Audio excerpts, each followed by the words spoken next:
పాణ్యం నియోజకవర్గం బలపనూరు గ్రామంలో ఎన్నికల ప్రచారంలో భాగంగా మరియు బాబు సూపర్ 6 డోర్ టు డోర్ శంకరావం కార్యక్రమంలో భాగంగా టీడీపీ జనసేన బీజేపీ శ్రేణులతో కలిసి ఇంటింటికి తిరిగి గ్రామంలో వారు ఎదుర్కొంటున్న సమస్యలను అడిగి తెలుసుకొని పథకాల గురించి ప్రజలకు వివరిస్తూ కరపత్రాలను పంపిణీ చేస్తూ వచ్చే ఎన్నికల్లో 2 ఓట్లు సైకిల్ గుర్తుకు ఓటు వేసి గెలిపించాలని పాణ్యం మాజీ ఎమ్మెల్యే టీడీపీ ఎమ్మెల్యే అభ్యర్థి శ్రీమతి గౌరు చరితారెడ్డి గారు కోరారు.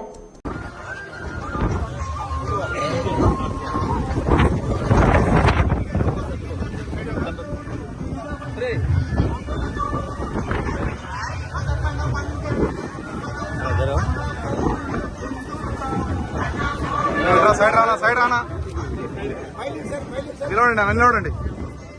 నిలబడండి ఫోటో తీరు కొద్ది ఎన్నికి రానా అందరు నిలబడు దిగండి ఆకా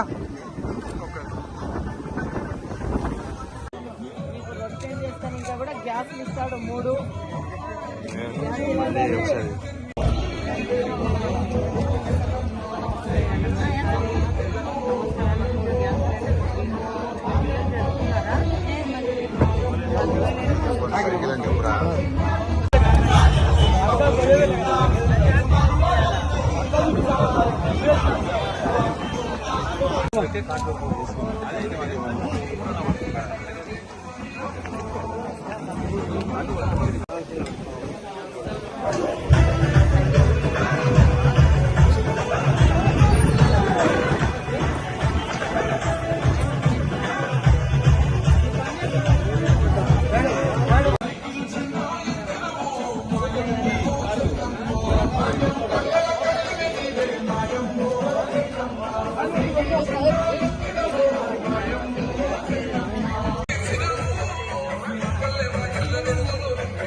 Hey!